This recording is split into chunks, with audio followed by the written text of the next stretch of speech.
This is the Detroit Sports Podcast Network. The special Sunday edition of the Detroit Sports Podcast Network is brought to you by The Athletic. And The Athletic Detroit specifically is premium coverage for passionate, hugely passionate Detroit sports fans. Listeners of this very episode of the DSP Network can save 30% on the first year of an annual subscription to The Athletic by visiting today, theathletic.com/DSP. Vito here for the special edition of the Detroit Sports Podcast Network from the Big House recap in a 45-20 victory for U of M over SMU. And I am with Brandon Justice of the Wolverine Lounge, formerly of the Detroit Sports Podcast Network, too. I can say that proudly. Brandon, you're doing a lot of great stuff for the Wolverine Lounge. And I want to ask you, first and foremost, what are your thoughts regarding this outcome for U of M pulling out this 45-20 victory? Well, it's my first game of the season with a cold. I want to say it's allergies. So I guess I brought a little bit of air to the defense. They gave out a lot of passing yards, but SMU's a team who had 450-plus yard plays coming into this game. So I figured, Michigan's a defense that they risk large to give up less, but in the end, they're always going to give up at least two big plays, Today they had like 4. So it was one of those days for them where they faced a really good receiver in Shea, a guy who had over 120 passing yards today, or reception yards today, and those 2 touchdowns. So he was all over the place. You take him out of the equation, and the offense is, 125 yards down. So it really was a tale of one player for this offense. Nonetheless, Michigan's pass defense, Michigan's third down defense, 2 units that were top 3 in the country last season, looked like they were bottom 30 today. They just didn't look very good. And I think that's not really an area of concern for the long term because you're bound to have a bad game. You can't be perfect for 17 straight games. They were perfect for, pretty much every game last season besides Penn State, which was mostly a Saquon Barkley show. So there's going to be a lot of hot takes and a lot of, victims of the moment following this game. But at the end of the day, your offense put up more than 40 points for the second straight week, something they didn't do last year at all. They obliterate another opponent offensively, something that you couldn't say even in the non-conference games last year. So, there's things to be concerned about. The pass defense needs to get better, which I think it will. But at the same time, you have to be happy with, Shea Patterson slinged the ball when given the opportunity. His passing completion percentage was, again, over 80%. It's unbelievable what that kid can go out there and do when given the opportunity. Imagine if he was given the opportunity the entire game. That really didn't happen until later in the second quarter. So I guess that's kind of my overall thoughts on the game, immediately following it. I think there's going to be a lot of hot takes on the defense, but I think everything is, the way that I would put it is everything is fine for now. And then, Brandon, offensively, how about the special connection that Shea Patterson and Donovan Peoples-Jones are forming? 3 touchdowns for DPJ, and that is as many as Michigan's receivers put together all of last season combined. That's a pretty tremendous stat right off the bat for me when I look at the 2 of them and what they did and how magical that duo could be the rest of the way this season, Brandon. And how would you evaluate how they fared? Shea Patterson and DPJ together. And what kind of magic could they produce the rest of the way this season, too, and as Michigan enters Big Ten play? Well, they're definitely the 2 most talented players on the offense. I don't think there's any question about that. Shea Patterson was the number 1 quarterback in the country out of high school. Donovan Peoples-Jones was the number one wide receiver out of high school in the following recruiting class. So you knew going into the season that those 2 had special talent. At the same time, DPJ struggled last season just because he was a freshman. He made some bonehead mistakes. His route running wasn't that great, coming from a school that primarily just sent him on fly routes in a league that really wasn't that good in the Detroit Public School League. They pretty much only played Detroit King. Everybody outside of that was nothing really special. So he came into Division I football. It's tough. It's a tough transition to make when you're thrown out there and basically thrown into a land of sharks as a true freshman. You just got thrown in with the Wolves, right, last season. Comes back this season, tons of experience, more so than probably any true freshman. He has to have more or as much as any true freshman wide receiver in the country, being that he started every game last year. And look at what he does. Look at what he does when he's targeted downfield. Michigan really only targeted him, and I think you and I discussed this before the game. They were really only giving him opportunities on balls that were screens or 5-yard slants or really short game stuff. You get him activated in the long game, he has 3 touchdowns. I've said it from I think middle of last year, and I don't know if you remember, but they did miss a couple deep balls to him last year where he was wide open on some post routes. So it was good to see this year that, or at least in this game, that they finally gave him the opportunity to, emulate what he can be here. He is a deep threat if I've ever seen one, but they haven't given him that opportunity. They sent him on these fly routes this week on the post route. Obviously that crossing route, he made that happen by the separation that he created, and it gave Shea Patterson a pretty easy throw to make. But, speaking to what you're saying as far as the combination of the two, when two guys are that talented and you give them the opportunity to take that talent and translate it to the game, typically it's going to happen, right? They weren't doing that in the first quarter for the better part of the second quarter, nor were they really doing it with DPJ in the first 2 weeks either, right? Now you give them that opportunity. Granted, it's SMU, but in my opinion, that's last week I wrote about Nico Collins and Shea Patterson. Now we're writing about Shea Patterson and Donovan Peoples-Jones. This time last season, we were talking about how these receivers couldn't create separation against Cincinnati and Air Force, and they finished the season with as many touchdowns that DPJ had today. So no matter the opponent, there's something to be excited about here with this offense. It had a ton of potential going into the season, but I think after 3 games, you can see what they can create. You can see what Shea Patterson does with his legs, his arms, what DPJ, Nico Collins, and Zach Gentry can do with open space. And, of course, without Grant Higdon today, the running game still had a lot of substance with Chris Evans, who you have to hope is healthy too. So, in my opinion, yeah, they've got a pretty magical duo there between DPJ and Shea. I think if you're a fan, you just have to hope that the play designs are still going to stay consistent in that they want to seek him deep, because he is a deep threat. And now Ambry Thomas, how about him being used in offense? Another Detroit PSL product like DPJ, DPJ from Cass Tech, Ambry Thomas from Detroit King.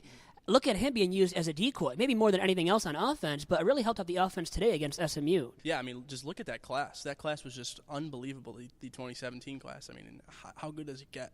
Nico Collins, Donovan Peoples-Jones, Ambry Thomas. Who else was in that class? I mean, the list is just endless. Tariq Black, who's hurt right now, obviously, but you have to be excited about that guy as well. And even True Wilson, who's now coming onto the scene as a star walk-on guy who's earned a scholarship. So there's a lot to be excited about with this offense, and you couldn't say the same about that last season. Were they 3-0 going into Week 4 last year? Yeah, they were. Did they enter Big Play undefeated? Yes, they did. But did they enter it with an offense that really gave you a glimpse of hope against Penn State, Ohio State, Wisconsin especially? No, they didn't. You've got a team that, sure, the defense is a little bit concerning in one game, right? They dominated Notre Dame the second half. Obviously, last week was a blowout, so we can't even dive too deep into that one. But yeah, there's a concern in that they had one guy who they couldn't cover today against SMU. But outside of that, I think the excitement in this team is far higher than it was at this point last year, because you have an offense with a star, right? Shea Patterson, Donovan Peoples-Jones, Tariq Black when they get him back, Nico Collins, Zach Gentry, Sean McCune had a big week last week. There's a lot to love about this offense. There's just one thing that needs to happen, and that's the offensive line has to stay consistent. They don't have to give Shea Patterson all the time in the world. They have to give him enough time to let these deep plays develop. That was the problem last year. The deep plays couldn't develop. They weren't given enough time. This year they have a quarterback that can 100% complete them, right? Not 100% every time, but you know what I'm saying? He's fully capable of doing so, whereas last year that wasn't really the case. And you have just an abundance of weapons to look for. If DPJ's not open, you can go to Tariq Black. If Tariq Black's not open, you can go to Gentry. Again, that's granted if he comes back from injury, which in my opinion he will. So it's like there's so many weapons for him to look at, even Chris Evans out of the backfield. And then you have to consider the fact that they have 2 really good running backs, plus True Wilson now, too. You could probably put into that category. So I think there's a lot more to be excited about than what people think. And True Wilson, a De La Salle alum, such as me. So proud of him and his play. First career touchdown at U of M against SMU. That was very impressive at the end of this game. And he's really the clear-cut number 3, I know, but also the number 2 this afternoon against SMU with Grant Higdon out, who was a game-time decision. According to head coach Jim Harbaugh, we found out about that in the postgame presser, because people were trying to figure out why didn't he go. And he was dressed in uniform, but he was on the bench, didn't get a snap the whole entire game. So that was kind of confusing to the media, to the fans at large, I would say, watching the game. So, and the ground game wasn't great. The O-line was a concern, and the penalties. 13 penalties committed by U of M. Is that rectifiable? And, I mean, what has to happen to get that better? And how big of a concern is that to you as well, Brandon, heading into Big Ten play? I'd probably take like 5 of those away. And they were controversial calls. Some of the PI calls made against U of M, too. You know what? The PI play is both the most effective and most annoying call in the game right now. SMU was honestly just chucking it up and hoping for the best, and they were getting the best every time. They were getting that call over and over and over again. And you know what? If it works, why not? I don't blame them for doing it, but nonetheless, you hate to see just a cornerback and a receiver go at it as they always have in football. I mean, if both players are battling for the ball, let them battle for the ball, okay? If one player clearly shoves one off, offensive pass interference, if the defender clearly, impedes the player before the ball comes, throw the flag. But if it's like a battle of both or they're locked up, come on. Like, it's football. Let the players play. I mean, it's sort of like watching basketball these days. That's why it's tough to watch it sometimes, So, yeah, I would take away like 4 or 5 of those. Even then, though, there were some stupid ones. There were still late hits. I think they had maybe 2 late hits. I know there was one again on Metellus. So, you have to play discipline in Big Ten play because you won't get away with those things. Of course, Big Ten didn't look all that great today, but nonetheless, you're going to be facing far more superior opponents than SMU. That's not going to allow those penalties to not be punished with points. So, yeah, I think it's definitely an area of concern. But it really wasn't the first 2 games, right? So you have to think you have to hope, I guess, that this is an anomaly and you can move forward.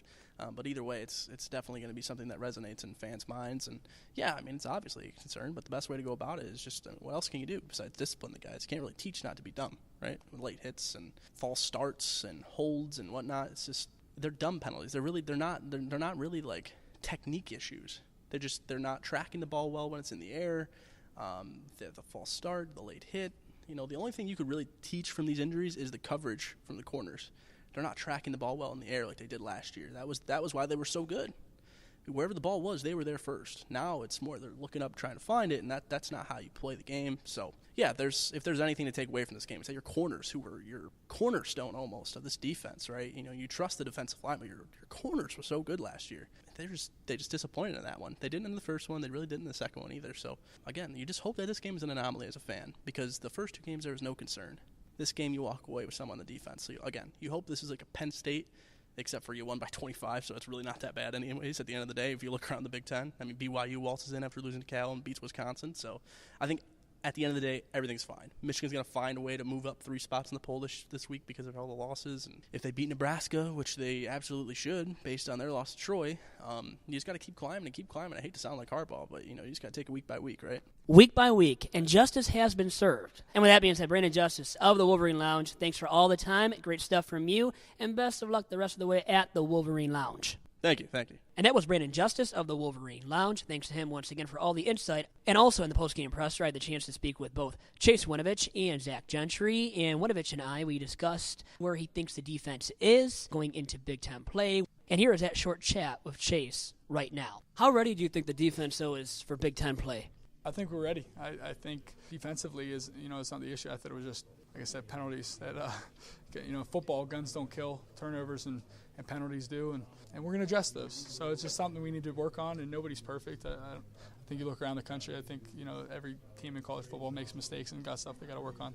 And I think there are a lot bigger issues that we've faced in the past where I think this is something that's surmountable and something we can work on. And that was a fifth-year senior, Chase Winovich. And now to my short chat with the tight end, Zach Gentry, about where the offense stands at right now and about what it's like playing with Shea Patterson. How good of a quarterback is he already, and how good of a quarterback can he become the rest of the way this season? Where do you think the offense stands at right now? I think we're doing a good job. I think that there's some things that we could maybe refine a little bit more, but I think we're improving every week, which is something that we need to do. Take that step every week, and communication's getting better and things of that nature. So I think we're just rolling. How good is Shea? Talk about Shea a little bit. How good he's been, and how good you think he can be to the rest of the way this season. I think Shea can be great, and I think he has been really great. He's making the right decisions. He's been a really good leader presence in the huddle, maybe calming us down, reassuring, but, I don't expect anything but him playing great. I think that, things I've seen in practice and games so far point to nothing but that. And thanks to Zach and to Chase, and once again to Brandon for all their time on this special edition of the Detroit Sports Podcast Network from the Big House. And it was a post-game recap of Michigan's 45-20 victory over the Southern Methodist University Mustangs. Hope you guys enjoyed it, and I look forward to speaking with you again for the next edition of Tiger Talk with Chirko & Company, which drops on Wednesday, courtesy of the DSP Network. And remember, you can follow me on Twitter at Vito Jerome and the Podcast Network, the Detroit Sports Podcast Network, that is specifically at Detroit Podcast on Twitter. And make sure to check out our terrific website at DetroitSportsPodcast.com. Have a great weekend. Adios.